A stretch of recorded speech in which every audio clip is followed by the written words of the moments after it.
Hello everyone. Today we talk about how to fix the app of voice recorder. We will go to settings.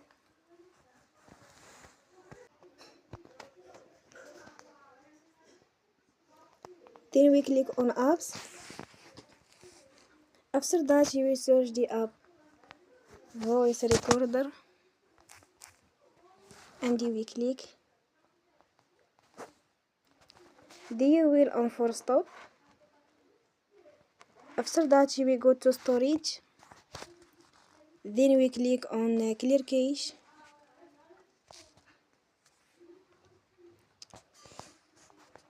In the end, you will turn off your phone and you will recharge your phone again. Don't forget to support us by like and subscribe. See you next time.